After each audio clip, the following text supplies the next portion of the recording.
국립마흔역사문화센터 건립 후보지로 영암이 선정됐습니다. 영암군은 인근 지자체와 함께 마흔 문화에 대한 연구를 더욱 확대하기로 했습니다. 기후변화로 가뭄이 장기화되는 등 물 부족 문제는 언제든 반복될 수 있습니다. 대안 마련이 시급합니다. 젊은 층 인구를 잡기 위해 지자체들이 갖가지 묘안을 짜내고 있습니다. 월세 10,000원만 내면 아파트에 살 수 있도록 하는 곳도 있습니다. 전남 곳곳에서 어촌 유질 300 사업이 진행되고 있습니다. 빼어난 경관 등으로 유명한 한평 돌머리 지역이 높은 관심을 끌고 있습니다. 여러분 안녕하십니까? 목포 MBC 뉴스데스크입니다.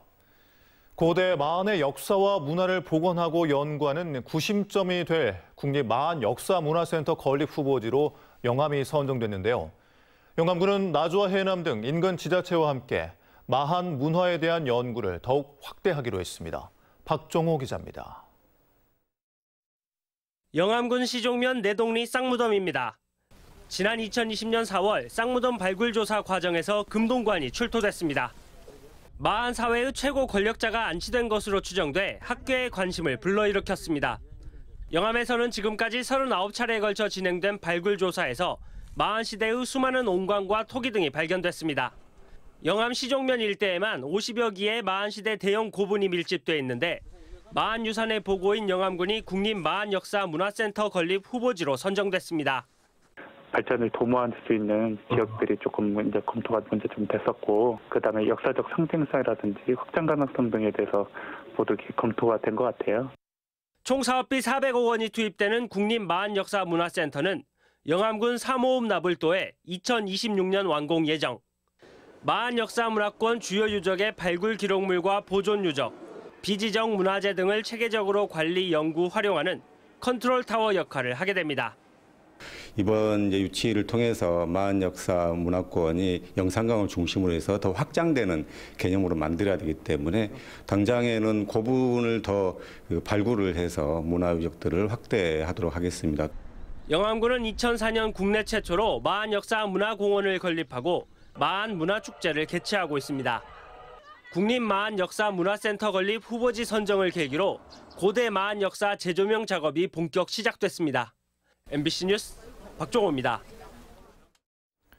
기후변화로 인한 물 부족 문제는 장기화될 뿐만 아니라 언제든 반복될 수 있습니다. 호남 지역의 물 부족 문제의 원인은 무엇이고 대안은 없을까요? 주현정 기자입니다. 지난해 연말부터 드러나기 시작한 지역의 주요 식수원 바닥. 바싹 마르다 못해 거북이 등껍질처럼 쩍쩍 갈라진 그대로입니다. 호남 지역의 유례없는 물 부족 사태는 문재인 정부의 영산강 보호 개방 정책이 부채질한 것이라는 일부 언론 보도도 있었지만 근본적인 이유는 기후위기 때문입니다. 예년에 비해 유난히 적게 내린 비 때문이라는 겁니다. 평년 강우량이 한 1,400mm 되는데 작년도에 한 850mm 왔습니다. 그래서 평년 수준이 한 60% 수준이거든요. 그러니까 93년, 4년, 5년, 3년 동안에 그때 비가 그렇게 가뭄이 극심해가지고 제한급수됐거든요. 지금 올해 그 상황이 비슷합니다. 기후변화로 이번처럼 물이 부족하거나 반대로 또 홍수가 나는 등 예측이 어려워진 만큼 중장기 대책이 필요했지만 그간 제대로 된 계획이 수립되지 못한 것이 사실입니다. 어쨌든 지금 현재 처해 있는 그 위기 극복을 충분히 대응할 수 있었음에도 불구하고 누가 뭐래도 이거는 인재라는 측면에서 중앙정부 또 지방정부 저같이 정치하는 사람들한테 모든 책임이 있다. 전문가들은 대체 수원 확보가 시급하다고 입을 모았습니다. 우선 광주의 경우 현재 멀리 있는 섬진강에서 마실 물을 끌어오고 있는데 바로 앞에 흐르고 있는 영산강 물을 쓸 수 있도록 수질 개선에 힘써야 한다고 강조했습니다. 지금 영산강에서 가장 문제가 광주시 하수 처리장이 그 수질은 나쁘지 않습니까? 설령 그 물을 우리가 안 먹더라도 하천 생태계라든지 이런 걸 위해서라도 수질 개선해야 되는 게 저는 급선무다. 바닷물을 민물로 만들어 활용하는 해수담수와 강가의 지하수를 정수해 수돗물로 쓰는 강변 여과수 등 주변에 있는 물을 만들어 쓰자는 대안도 나왔습니다. 광주는 식수원이 없기 때문에 강을 통해서 아까 말씀하신 수질 개선을 통해서든 강변 여과수라고 하는 또 좋은 제도도 있으니까 그런 기술들을 통해서 식수원을 좀 확보하고 전남 같은 경우는 해안가에 있는 공업용수를 바닷물에서 확보하는 물을 만드는 정책이 어찌 보면 근본적인 해결입니다. 호남 지역에 닥친 50년 만의 가뭄. 시민들의 노력을 당부하는 것을 넘어 대책과 대안을 미리미리 만드는 것이 공직자와 정치인의 도리라는 데 모두가 공감했습니다. MBC 뉴스 주현정입니다. 전남에서도 엠폭스 원숭이 두창 환자가 발생해 방역당국에 비상이 걸렸습니다. 전라남도는 지난 7일 전남에서 첫 번째 엠폭스 환자가 발생함에 따라 역학조사를 통해 노출 위험도에 따라 접촉자를 관리하고 있으며 현재까지 의심 증상 보고는 없다고 밝혔습니다. 전라남도는 5개 팀 26명의 비상방역대책반을 구성했습니다. 국립수산물품질관리원은 오늘자로 양식새우의 급성 간 췌장 괴사병에 전남적 육상 양식장에서 발생하고 있다며 수산생물 전염병 발생 경보를 발령했습니다. 발생 지역은 완도군과 무안군, 보성군 흰다리새우 육상 양식장 3곳으로 해당 지자체는 감염 양식장 새우의 살처분과 격리, 이동 제한 등 방역 조치를 취했습니다. 국립수산물품질관리원은 어린 새우가 이 병에 감염될 경우 폐사율이 100%에 이를 수 있어 제1종 수산생물 전염병으로 지정하고 있으며 감염 경로 파악 등 역학조사에 나섰습니다. 조승환 해양수산부 장관이 서해어업관리단에서 전남적 김 수출 기업들과 간담회를 열고 수산식품 수출 확대 방안을 논의했습니다. 이번 수출기업 간담회에서 조승환 해양수산부 장관은 올해 변화된 수출 여건에 대한 건의사항을 듣고 해외 판로 확보 등을 위한 다각적인 지원 방안을 마련해 김 수출 확대에 적극 노력하겠다고 밝혔습니다.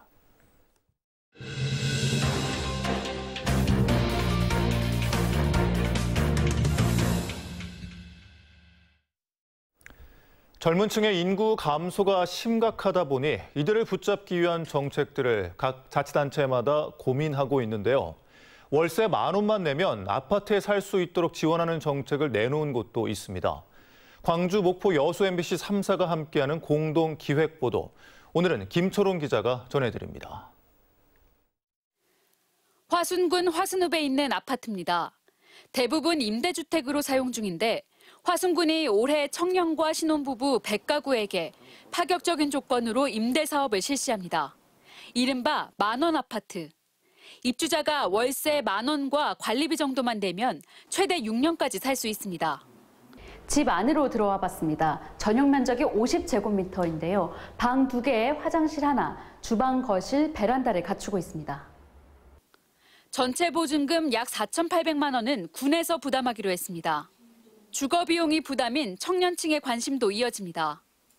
물가가 많이 올라서 요즘 월세가 비싸져가지고 부담이 되는 부분이 많이 있었는데 월 10,000원 아파트 하면은 좋은 정책인 것 같아요.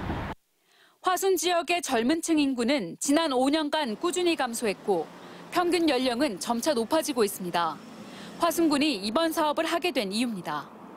18살 이상 49살 이하의 청년이나 신혼부부 중 화순에 거주하는 무주택자, 또 기준 중위소득 150% 이하인 경우가 대상입니다. 화순군은 매년 100가구씩 늘려 4년간 400가구를 공급할 계획입니다. 여기에는 예산 192억 원이 투입되는데 군은 원금의 이자만 손해보는 것으로 계산하고 있습니다. 퇴거 시에는 저희 다시 보증금이 환수되게 됩니다. 그래서 환수되면 다시 또 다른 입주자한테 혜택을 드릴 수 있기 때문에 점차 이게 꾸준하게 진행될 수 있는 사업이고요. 입주 신청자 모집은 오는 24일부터 다음 달 4일까지며 심사 후 7월 입주가 시작될 예정입니다. 화순군의 만원 임대주택이 성공하게 되면 지역 소멸을 고민하는 다른 지자체에게도 하나의 대안이 될 수 있을 것으로 보입니다. MBC 뉴스 김초롱입니다. 도내 곳곳에서 어촌 뉴딜 300 사업이 진행되고 있는데요. 특히 빼어난 경관과 인공 해수풀장으로 유명한 한평 돌머리 지역에 높은 관심을 끌고 있습니다. 오는 6월 준공을 앞두고 있는 돌머리 지구 어촌 뉴딜 300 사업은 특히 주민 소득 강화에 역점을 두고 추진되고 있습니다. 신광하 기자입니다.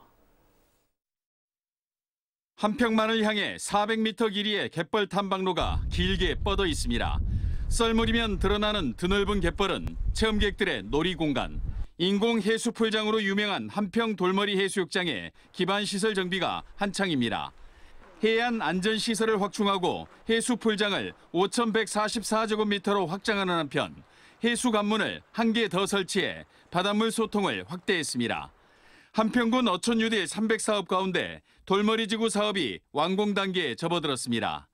기반 시설이라든가 소득 사업들, 그다음에 이제 공통적으로 하고 있는 우리 풀장이라든가 관광, 우리 해양 관광에 관련된 돌머리와 주포항 시설, 경관 정비 사업은 올 6월 말 완료되고 커뮤니티 센터와 귀여 귀촌 빌리지, 돌머리 방앗간 등은 8월까지 완성될 예정입니다.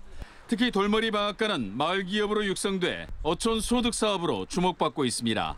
현재 운영법인 설립과 어촌계 주민의 역량 강화 사업이 펼쳐지는 등 주민 주도형 사업으로 추진되고 있습니다. 이러한 사업들을 통해서 마을의 일자리가 창출되고 또 많은 소득을 창출하는 데 큰 기대를 하고 있습니다. 광주와 인접한 가장 가까운 해안으로 꼽히는 한평군에서는 4곳의 어촌뉴딜 300사업이 펼쳐지고 있습니다. 한평항과 돌머리항에 이어 월천, 석창항 어촌뉴딜 사업이 완료되면 낙후된 한평지역 어촌호항 개발 사업도 활기를 띨 전망입니다. MBC 뉴스 신광하입니다. 전라남도가 연일 무안국제공항 띄우기에 나섰습니다. 전라남도는 최근 무안국제공항 활성화를 위해 관광 설명회 개최와 전세기 유치에 나서고 있고 광주 군공항이 전남 어느 지역으로 이전하든지 광주 민간공항을 무안국제공항으로 반드시 이전해야 한다며 기존 무안국제공항 활성화 논리를 강조하는 자료를 배포하고 있습니다. 이는 전라남도가 광주 군공항 특별법 통과로 군공항 이전 논의가 본격화하면서 무안공항 활성화를 고리로 광주 민간공항 이전의 당위성을 확보하려는 움직임으로 해석됩니다. 한국예술문화단체 총연합회 신안지회 출범식이 오늘 신안군청 공연장에서 열렸습니다. 신안예총은 신안군 설립 53년 만에 처음 조직된 것으로 신안예총 초대 회장에는 미술협회 지부장인 김은옥 씨가 선출됐습니다. 목포 MBC의 새로운 시사 대담 프로그램 앵커 정치를 만나다가 23일 일요일 오전 9시 첫 방송됩니다. 최다운 허연주 앵커가 진행하는 이번 대담에는 천하람 국민의힘 순천갑 당협위원장이 출연해 윤석열 대통령 취임 1년에 대한 평가와 최근 국민의힘 최고위원들의 이단 실언 등 다양한 정치 이야기를 풀어낼 예정입니다. 목포 MBC 앵커 정치를 만나다는 매달 넷째 주 일요일에 방송됩니다.